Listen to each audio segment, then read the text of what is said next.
The Coach's Corner is your source. Baseball, football, soccer, and hoops. The Coach's Corner has the scoop.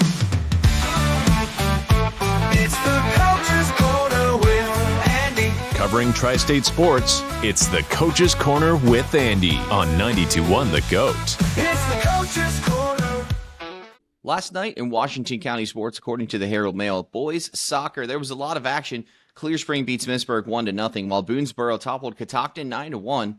Walkersville beat Williamsport 2-0, while North Hagerstown took down Linganore 3-1, and Oakdale and South Hagerstown played to a draw of 0-0. In the MDCC quarterfinals, Cumberland Valley Christian beat Heritage 7-0. Tonight, Georgetown Day will take on St. James at St. James at 4:30. In girls soccer action, Smithsburg beat Clear Spring last night to win the Tesla Cup. Congratulations to the Smithsburg girls soccer team. Also notching wins last night was Oakdale beating South Hagerstown 13-0.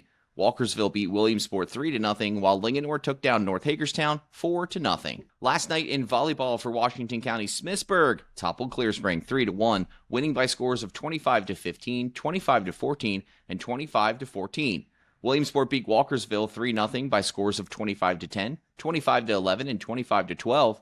North Hagerstown took down Linganore 3-1, and Oakdale beat South Hagerstown 3-1, while Boonesboro blanked Catoctin 3-0 with scores of 25-6, 25-14, and 25-12.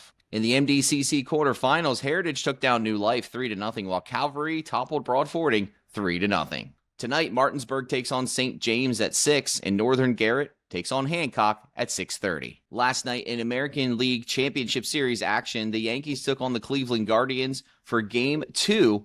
New York Yankees came out on top 6-3 with Garrett Cole getting the win and Tanner Bibby getting the loss for the Guardians. Aaron Judge cracked a home run for the New York Yankees and brought in 4 RBIs on the game. Jose Ramirez also homered for the Cleveland Guardians in the 9th inning off of Weaver, but it wasn't enough to get the Guardians the win. The New York Yankees now lead the series 2-0, with Game 3 happening tomorrow night. For tonight, in National League Championship Series action, the Dodgers will take on the Mets. Getting the start for the Dodgers will be Walker Buehler, and throwing for the New York Mets, Luis Severino. The National League Championship Series is tied at 1 apiece. The game tonight at Citi Field in New York will kick off at 8:08. Lots of National Hockey League action happening last night, too.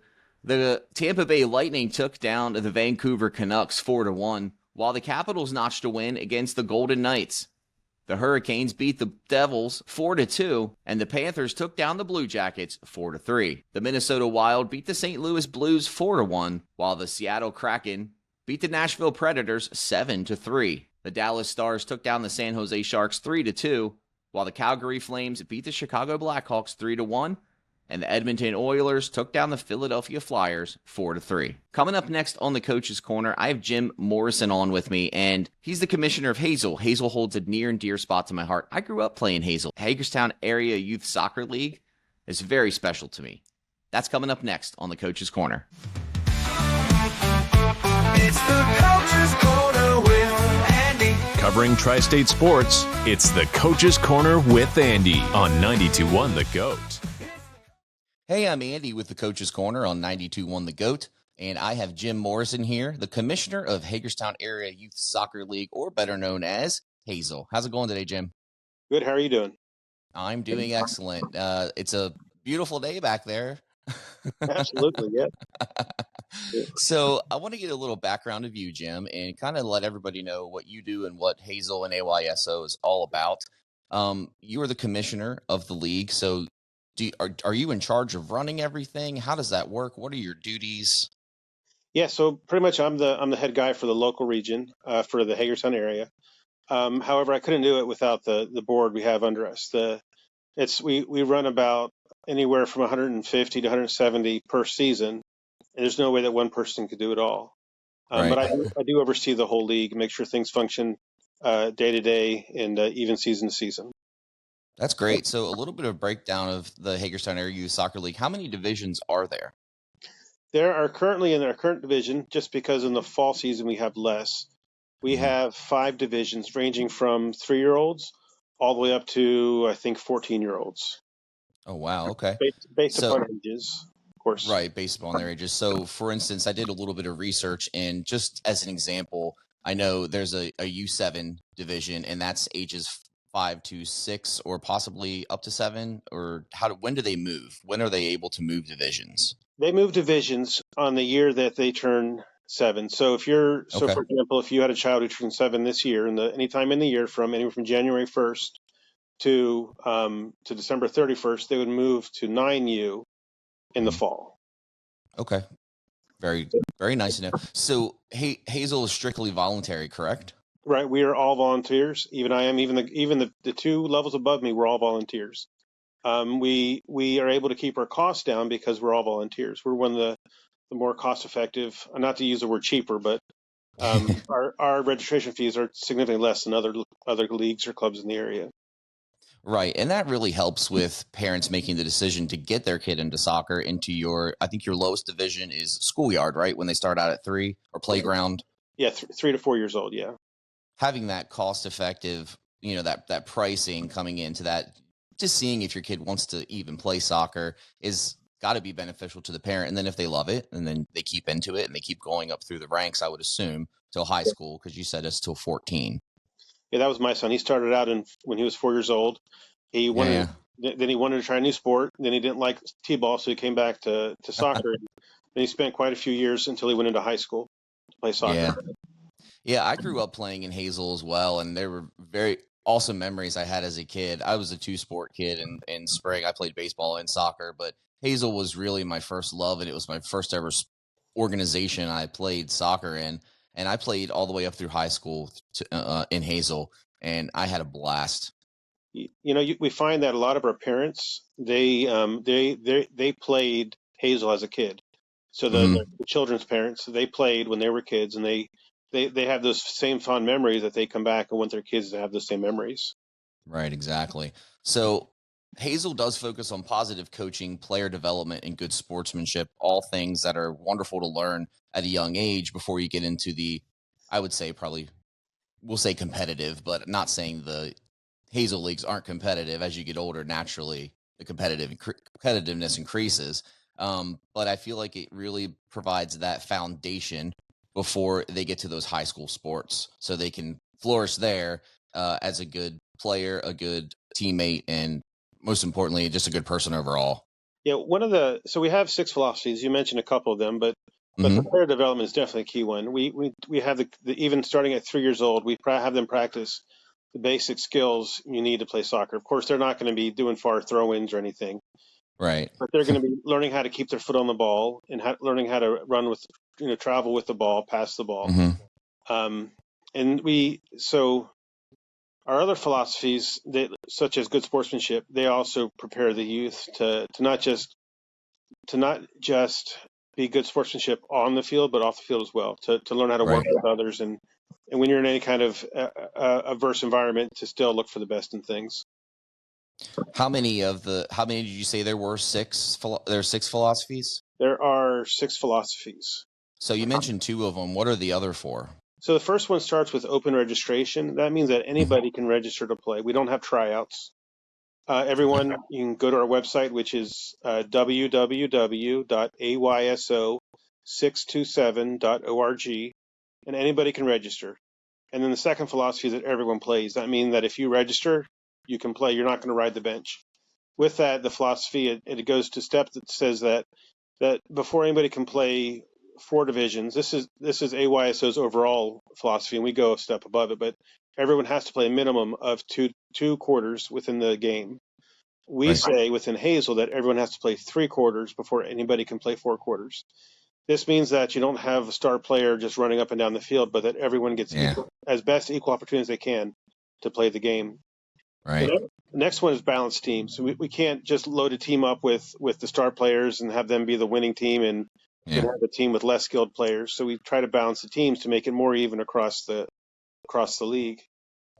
That's followed by positive coaching. We need the coaches to make this a positive environment, a positive experience for the children, even when they're losing, to even cheer them up and cheer them on to keep doing well. I saw an example of this in the first game of 9U. It was raining. It was just a really, really not a fun soccer day for for the 9U Yeah. kids, and the other team had scored on them a couple goals in a row, and you could tell they were downhearted. But their coach came back and came to them and said, "Keep it up, guys. Let's keep playing. Let's keep trying." And they came back. They didn't win, but they definitely got the score a lot closer. Well, that's great. That's good to hear. It's important to instill that in your kids that are playing at that young of an age, that winning is fun, and that's the ultimate. That's one of the goals, but it's not the ultimate goal. The ultimate goal is to have fun, especially in Hazel. From what I gather, I have a lot of friends. I have a lot of experience myself with Hazel too, and I'm happy every time that experience happens in my life. So I'm glad others are able to experience it as well. Right. As we are called a recreational soccer league or soccer club. Right. We're not a Yes. we're not a competitive soccer club. We're not a travel competitive, especially. But Right. if the kids can't have fun while they're playing, then what's the point of being a part of our club, right? Agreed. I agree. So right now the league is in the fall season, correct? Yes, sir. And that's been going on for a couple weeks now. When does the fall season runs to November? Is that correct? The fall season, the regular season ends on October 27th. Okay. And then for some of the older divisions, for 11U and up, they'll have tournaments the following weekend. Okay. And What kind of tournaments will they be playing in? Is it like a local, or do they travel, or? it's going to be semi-local. The 9U and 11U will probably travel to Boonesboro, to Roarsville, Okay. where we compete intramural with Boonesboro AYSO. We've done that through many years. We've participated with that with Boonesboro. The older groups will play as part of the United Recreational Soccer League, which is also called URSL or URSL, and they're kind of a clearinghouse for other clubs and leagues in the region where they can bring like skilled teams together to offer a good season and also a tournament. So there'll be some travel to Frederick County probably, but we're not Oh, okay. talking about traveling to Baltimore or Richmond or places like that. Right. And during the regular season, divisions 9U and up actually do get to travel a little bit, because you said you guys play intramurally throughout the season, right? Yeah. They have about half the games are home and half are away. Well, that's cool. That's a different experience. It's always fun, especially when you're an older kid, getting to play on a different field. Gives you a new atmosphere. It's kind of, you feel like you're in a more, I don't want to say it feels more serious, but when you travel like that, and you show up and you're pumped up, and it can have a different effect on you. And I think it's kind of cool. I like that. Yeah. I agree. And all the home field for you guys technically would be the fairgrounds in Hagerstown, Maryland. Is that correct? Right. Yeah, that's 351 North Cleveland Avenue in Hagerstown, Right. in case anybody needs the address. But it's at Fairgrounds Park. Okay. Yeah, drive through the park and you'll see our goals on the fields. That's where we are. Can't miss them. Yep. Do you guys have any summer sessions that go on between the fall and spring seasons, or any type of activities the kids can get into through the Hazel organization? Right. So let's go. Let's talk about winter first. We're going to try to join a winter indoor Okay. soccer or futsal, depending on whichever Oh, place is doing it. We need to get yeah. enough. Talk to the parents and coaches to see if we can get participation. But Yeah. we are planning on running some summer camps in the fall, just so the kids can practice their skills and drills and Yeah. improve their playing ability. Right. That's awesome. It sounds like you guys really have your ducks in a row. Are you guys involved in any local community activities outside of the league? Any type of events or opportunities to give back to your local community? So we do look for other opportunities. The first one is going to be this year. We did it last year too, the Harvest Hoedown that's hosted by the city of Hagerstown. It's Okay. a community event that anybody can come to and enjoy. And the station that we help man is the Scarecrow Station, where we Okay. hand out clothes and like a shirt and pants and things to make a head for the Scarecrow. And then the Oh, people come cool. through and they stuff the clothing full of straw and they take it home so they can have it on the front That's porch. awesome. That sounds really cool. And then this will be the first year that we're going to be participating in the Mummers Day Parade, which is Oh, okay. at least at one point it was the biggest nighttime parade on the East Coast. I don't know if it still holds that honor, Yeah. but we're going to be taking part of that. It'll be the last Saturday in October, which I think is October 26th or 28th. Awesome. We'll have to look out for you. That's very cool. Anything else along those lines with community wise scheduled yet, or are they in the future? Not yet, but we're looking to get involved with the community to get Okay. our to give back what we have, kind of thing, just to serve others Yeah. around us. That's great. So we talked about Hazel being strictly volunteer. So what kind of opportunities do the parents have to volunteer if they join the Hazel organization? That's a great question. We have quite a few opportunities. Some require more skill level than others. However, we offer training. Um, Okay. we offer some online training, and we offer some in person training for this training. Of course, the coach will be the most. They require the most training. I feel like Right. coaches, referees, where they need to be shown what are the rules, what are our philosophies, and how to adhere to them. Also, while Uh-huh. keeping the children safe. And Yeah. then, it's the coaches and the referees. They have pretty advanced training.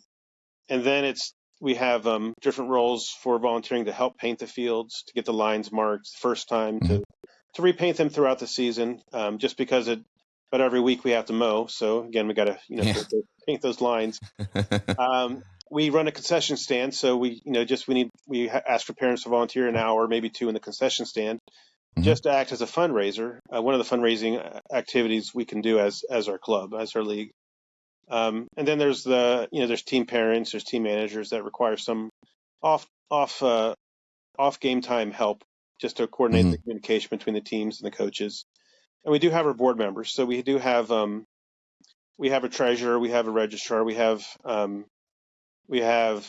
equipment coordinator, we have a field coordinator, communication director, a bunch of different volunteer opportunities. And it's not always on the field. It's not always you have to have that I need that soccer background. It's just if the willingness to Right. help is what we're looking for. And we'll just take advantage of whatever help we can get. Right. The machine doesn't run unless it's got parts. Yep, absolutely. So the next spring session coming up, when is registration open? Registration should open, I believe, the 1st of November. If Okay. not the first, in that first week of November, it'll be open, and it should run through the end of January. The Okay. season Usually the season starts the first weekend in April and Mhm. runs to the first weekend in June. Okay. That's the Very cool. general run of the season. Awesome. And let them know one more time where they can register if they want to get their kid involved in Hazel. Yeah, absolutely. Our website is www.ayso627.org. Okay. Do you guys have a Facebook as well? We do. It's if you were to look up Hagerstown Area Youth Soccer League, it'll show our page, and then you can Okay. like it or subscribe to it or however it is. Great. And updates are done pretty often there. So if anybody has a child playing in Hazel and they need updates like weather wise or any activities coming up, it's updated pretty often from what I understand. Is that correct? Yes, that's correct. Yeah. Yeah, that's great. Social media has really helped out these days because I remember back in the day, all we relied on was a phone call. Yep. I remember that. Yeah. Yep. Well, Jim, it's been a pleasure talking to you. I hope you have a great rest of your day. Thanks for sitting down with me today. And if you're looking to get your kid into an organization that's wonderful and teaches them not only the skills of soccer, but how to be a great team member and a great person as well, make sure you check out Hagerstown Area Youth Soccer League right in Hagerstown, Maryland. And make sure you come say hi to Jim. Thank you, sir. Appreciate it.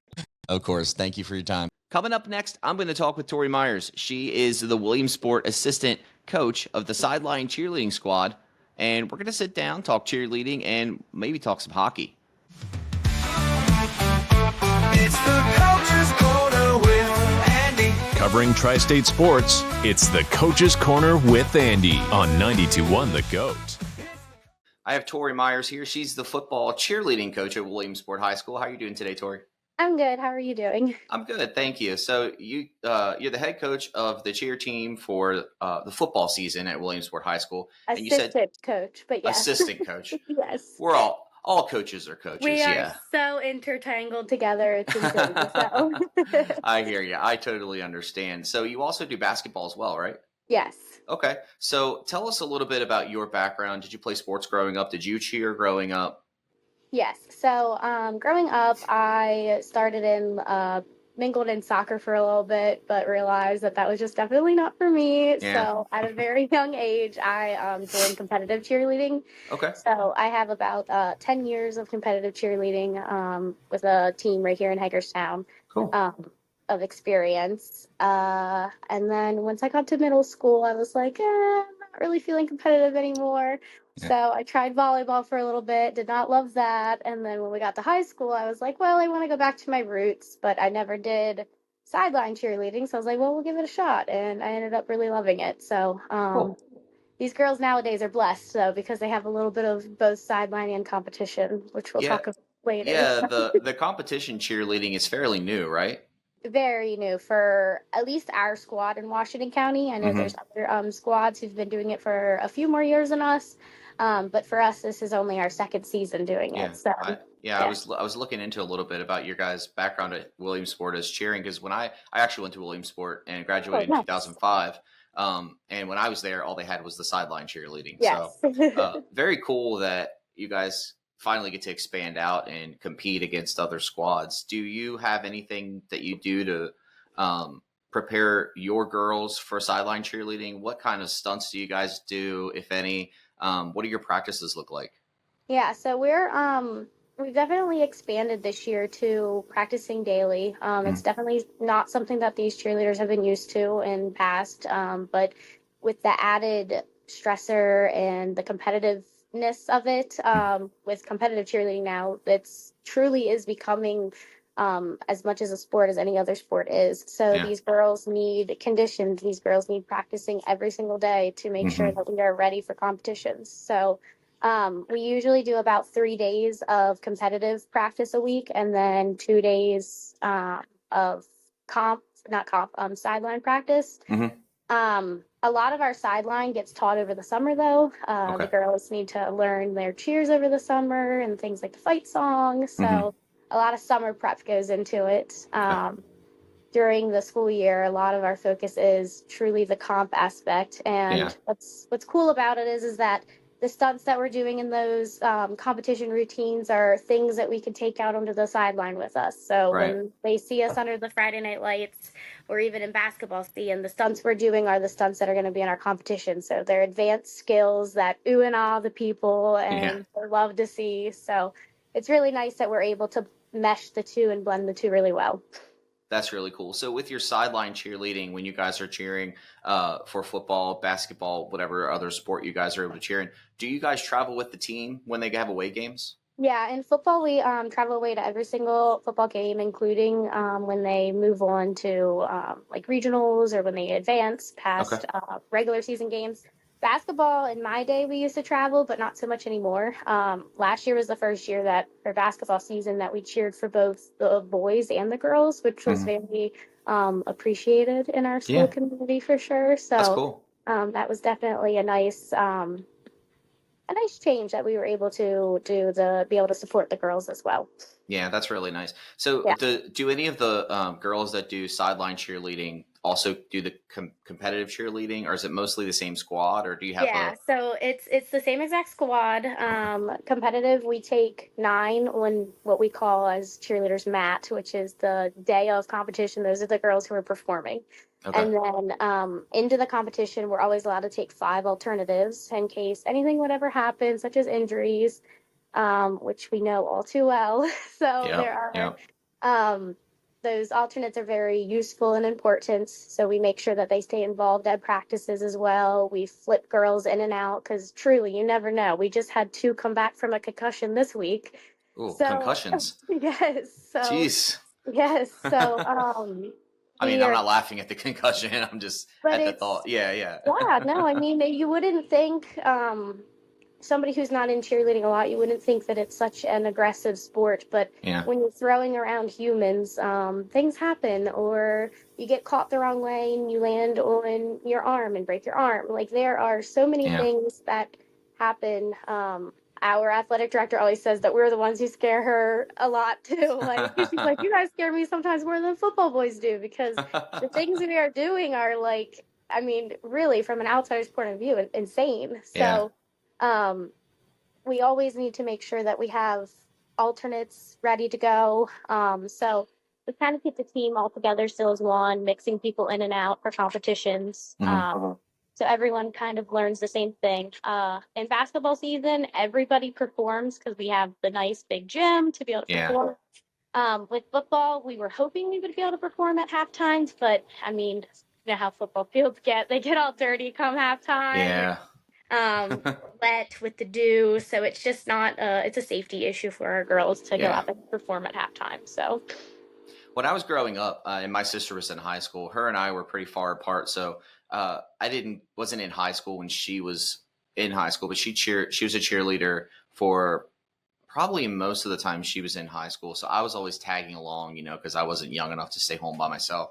And I saw a lot of the team aspect in the cheerleading community and how close everybody is. Is it still like that today? Yeah, for sure. I mean, we do a lot of team bonding activities over the summertime when we were building our squad. Very towards the beginning of the season and always sprinkled in, because if these girls can't communicate together, if they can't work as one, then you're never going to expect a routine or a stunt to go the way that it should if not every single person is 100% in it. Right. So it's a lot of mind that goes into it every matter as well. We do a lot of sitting and like visualizing like our success, talking through like some like our goals as a team. So there's definitely a lot of teamwork that is needed for sure, especially when you got people's lives at hands and you're putting them up in the air and all. Yeah. So, yeah. What kind of bonding activities do you guys do? Is it strictly to the cheerleading sport? Is it like to get to build up the strength and athleticism, like working out, or do you guys go out and have fun as well, or do you mix in both? Yeah, we have a mix of both. A lot of the times we'll try to mix fun with working out. We do fun little games like our pom-poms, where we'll kind of like how you do like suicides in a sense, but do them with pom-poms. Okay. Yeah. Pom-poms back and forth. Like we've done like cool team bonding things where the girls have to travel a girl on their feet all the way across them, like all the way across the mat, like body surf almost. Yeah. We incorporate a lot of like fun little like team bonding activities, but they really are including like working out as well without you make the goal, I feel like, is to make it fun so it doesn't seem like you're working out. Yeah. So do you help on the competition squad as well? Yes. Okay. So in that aspect, do the cheerleaders also rotate out? Do you have any multi-sport athletes that also cheer? So most of our girls are solely for cheerleading. We don't have any multi-sport athletes. We do have a girl who's in the band, like the color guard. So she still goes out every Friday night. You'll see her out there in her cheer uniform. That was my sister. That was what my sister did. Yes. So she's still involved in two things like that. So that's cool. Are definitely a thing that are allowed nowadays. But we always say it's, even though we're not considered through the Washington County Public Schools a sport, we still follow the sport rules and all. So we still always say that we are your priority if you want to be on the competition team. So we take girls who are like, I don't really want to do competition, but like I'm kind of more here for the sideline piece. So we still take those girls who decide that they want to do the other thing, but definitely our main focus, if you're going to be on mat, is that you're dedicated and committed, just like any other sports team would be. Yeah, one of my good friends, her daughter actually currently cheers at Williamsport. I believe she's still a cheerleader. Her name's Lily. Do you know? We have two Lilies. So last so I can't remember their last name. It's escaping me, but if I think about it, I'll get back later. But yeah, so I'm assuming you probably coach her, so you're well aware. Yeah, and like I said, I grew up around cheerleading, and I've seen everything happen from the falls to the fun, and I was always the little kid that was tagging along, and all the cheerleaders would like chase me and try to like kiss me and hug me, and I was like, ew. Nowadays I might think different, but no, wait, that sounded wrong. If I thought like I did then, like I did now, yeah, there we go. That sounds better. But do you have any personal goals for yourself as the cheerleading coach coming up through the rest of this season, also going into 2025? Yeah, so the biggest thing, like I mentioned before, is that cheerleading isn't recognized through Washington County Public Schools as a sport. So we are not funded through athletics. So the biggest goal of mine since I've joined Williamsport High School is just simply getting us recognized. And I think that we've done a lot of that through the community. I can't tell you how many people have come up to us and say, my goodness, the last 3 years, your squad has really developed. Like, this is the best we've ever seen you guys, because we're not just sticking to the basics of cheerleading anymore. We're soaring past that. So definitely getting us recognized within the community of, wow, these girls are working really hard. Yeah. And also, with not being funded through athletics, all of our anything we want comes through us. So Yeah. a big thing for us has been fundraising. So last year we fundraised over $10,000 for two new uniforms. Yes. So we're anticipating to hopefully raise another 10 this year for purchase of mats. So if we want to compete, we need to have a full set of mats. And right now we have 3 that were graciously donated to us from Frederick County. But cheerleading's expensive. So to have to fundraise a lot of this on your own. I mean, even if we were sponsored through athletics, I mean, we've had them look at us and be like, "What? Mats cost $6,000? That's insane!" Like, we're like, "I do. Cheerleading's expensive." So a big goal for us is just getting us to be well respected within the community, because it hasn't always been that way. Recognize that we are working hard and we are a sport just as much as football or volleyball is. And building that community around our school, I think the girls feel a lot more reciprocated through the athletic department and through the other athletes at the school this year. So that's been our really big goal, is just really advocating for ourselves. Okay. What kind of fundraisers have you guys had to raise money? Yeah, so we were really successful the last 2 times with doing raffles. Back in the spring, we raffled off a Yeti bag and a ball bag, which is like a beach bag that were like filled with donations from our squad or filled with donations from small businesses in Williamsport. So it's really awesome that we have support that way. And then this last couple weeks ago, we just finished our raffle for the fall, which was a bushel of crabs that was graciously donated to us by Jimmy Joy's up in Hancock. So great place. Yes. So it's been very awesome that raffles have brought us in a lot of money. And then just word of mouth, we've had girls just going out and asking, like, hey, this is our current situation. We do not get funding like other sports do. They try to fund us as much as they can, but at the end of the day, it's a budget, and it's as big as they can. It's as big as it gets. So they can't go over that. So just word of mouth too. We've had plenty of people and in the community just donate money to us in our efforts. So we've been really blessed this last year for sure. That's awesome. I always say any sport in high school is definitely a community effort. Yes. And it's good to see when you're backed up like that by your community. Williamsport's a good place. Did you go to Williamsport? Yes, both myself and the head coach, Kelly, are both Williamsport graduates. We both still live in Williamsport. Nice. We both now coach at Williamsport. So when they say once a Wildcat, always a Wildcat, I mean, you always find yourself back home somehow. So it's for sure. We're both very blessed to be back where we started, and having that experience with both of us. We were a couple years apart graduating, so it's always unique to see how cheers that she knew, cheers that I knew, and then cheers that the girls knew from like previous coaches, how they've evolved and how we're trying to take things back. And so it's really cool to see that like legacy like live on in a sense. That's awesome. So with national sports happening right now, the NFL's in full swing, there's Major League Baseball playoffs, hockey's about to start. Besides cheerleading, what is your favorite sport? Personally, I really like hockey. My husband got me into hockey a couple of years ago.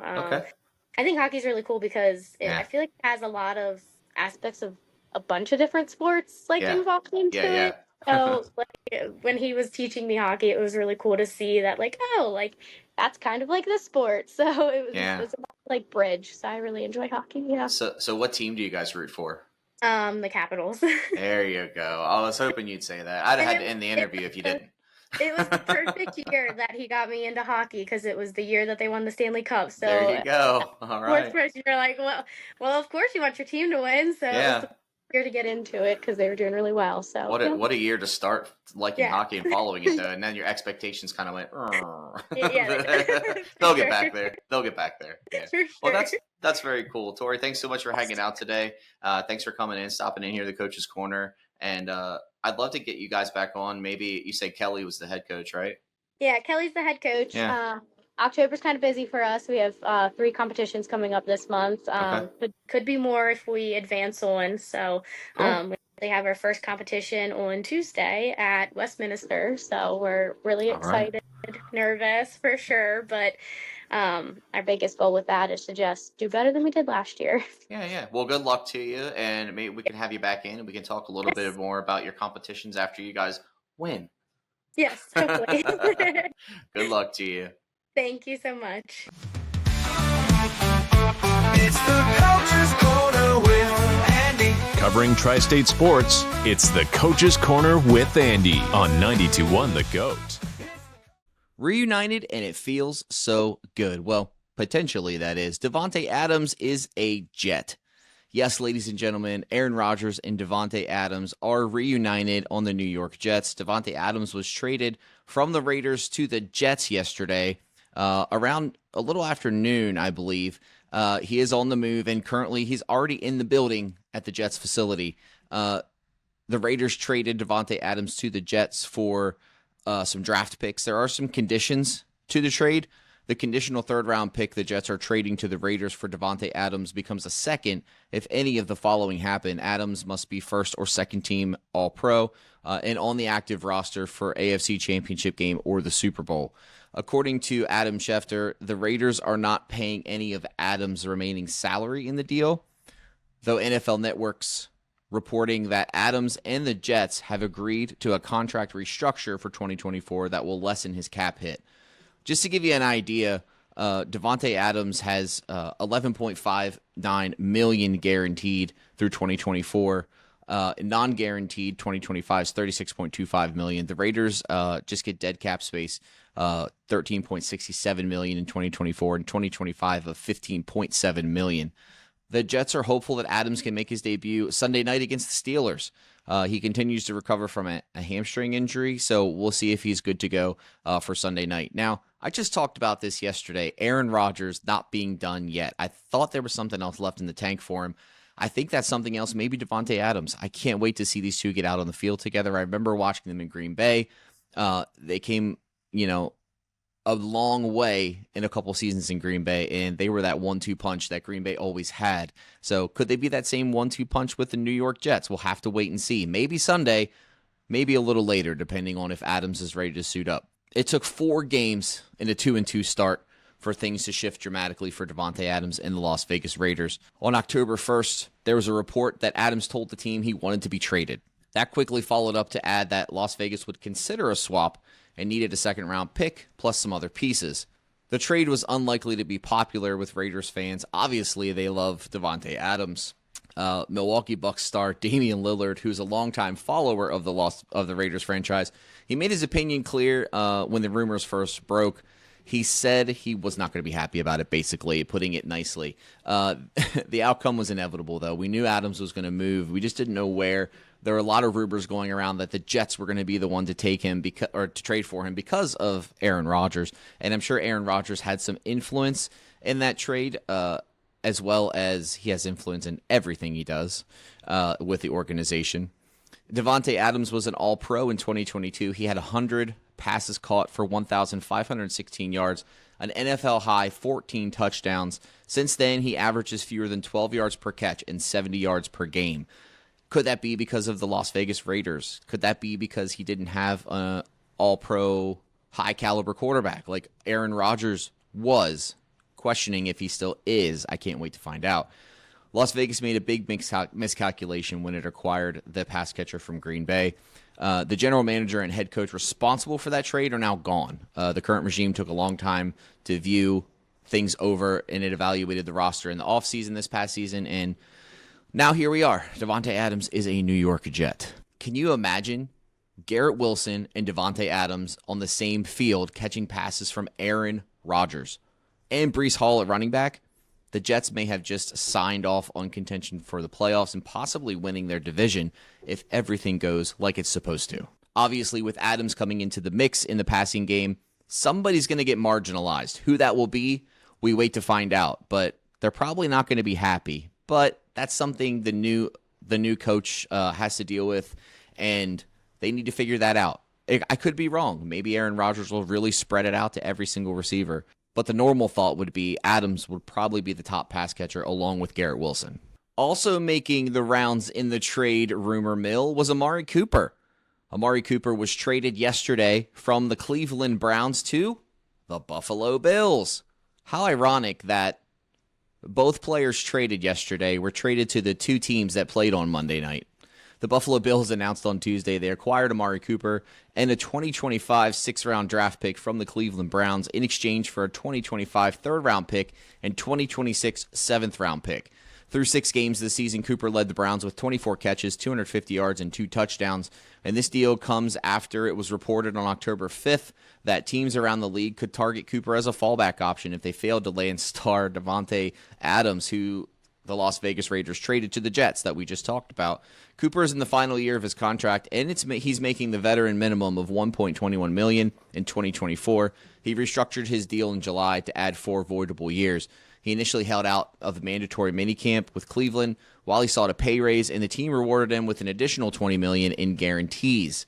Now, the Browns haven't been great that year. Their offense has been sputtering. Their defense is all right, but you got to wonder how long was it going to be until something was done, some kind of change in some way. And I didn't think it was going to be a coaching change. I definitely thought they were going to shake things up with a big player being traded away and possibly trying to get some more draft picks to help build the team in a draft perspective. Cooper is one of the league's most consistent receivers. He's recorded at least 1,000 yards in 4 of the 5 last seasons. In 2023, he posted career highs of 1,250 yards and 17.4 yards per catch on 72 receptions with 5 touchdowns. He broke Cleveland's single-game franchise record with 265 yards in a Week 16 win over the Houston Texans. I remember that game. I think in fantasy football, I was going against the person who had Amari Cooper, and needless to say, I lost that week. But it was cool to see something set like that, a record set like that for a franchise. It was definitely fun to watch. Amari Cooper has earned his 5th career Pro Bowl selection, and by acquiring Cooper, the Bills are really gaining a reliable source of production who should boost their chances of contending for another AFC East title this season. The AFC East is shaken up. It's getting exciting. Usually it's the NFC East that has all the news with everything happening, whether it's good or bad. But the AFC East is really heating up with Davante Adams now a New York Jet and Amari Cooper now a Buffalo Bill. Davante Adams catching passes from Aaron Rodgers and Amari Cooper catching passes from Josh Allen. I can't wait to watch these two play. It's going to be so much fun. There's no word yet on when Cooper will be able to start for the Bills, whether that'll be this week or not. The New York Yankees are victorious once again. They beat the Cleveland Guardians last night 6-3. The series is led by the Yankees 2-0. In a matchup of aces last night, Tanner Bibby got just 4 outs in the shortest start of his professional career. And Garrett Cole was chased out after 4 walks in 4 1/3 innings. The biggest part of the night was Judge's monster home run. In the highly predicted AL MVP, Judge drove a fastball right at the letters from Hunter Gaddis 414 feet to center field for his 14th career postseason home run. It was very big for the Yankees. The Yankees got the lead and never looked back, honestly. Jose Ramirez also hit a 9th-inning bomb off Luke Weaver. Just the second earned run in New York's bullpen has allowed in 23 1/3 innings in 6 postseason games. After a day off, Game 3 on Thursday in Cleveland, the Yankees look to increase their ALCS record to 3-0 this season for the first time since 2009 against the Los Angeles Angels. Big spots on the night and errors for the Cleveland Guardians. Rookie shortstop Brian Rocchio and right fielder Will Brennan committed run-scoring errors for the Guardians. Rocchio dropped Judge's first-inning pop-up, allowing Torres to score. And after Cleveland closed to 3-2, Brennan bobbled the ball when he tried for a bare-hand pickup of Rizzo's 6th-inning double that hit off the low wall down the right field line. Anthony Volpe, who had been on first, sprinted home and scored the run for the Yankees. Big spots in the game that probably could have been prevented. Cleveland went 0 for 7 last night with runners in scoring position and stranded 11 runners. The Guardians are 1 for 11 with runners in scoring position in this series. When you have runners on base, you need to produce. You need to get those runs home, obviously, if you want to win the game. That's part of it. Coming up next for the Yankees will be Clark Schmidt. He'll get the start on Thursday in Cleveland. He allowed 2 runs and 4 hits over 4 2/3 innings in Division Series Game 3, wasting a 2-0 lead before New York won 3-2 and came back. He faced the Guardians once already this year and pitched 5 scoreless innings before allowing a pair of runs. One was unearned in the 6th inning of a 3-2 victory. Cleveland wouldn't commit to a starter yet, but it looks like it might be Matthew Boyd.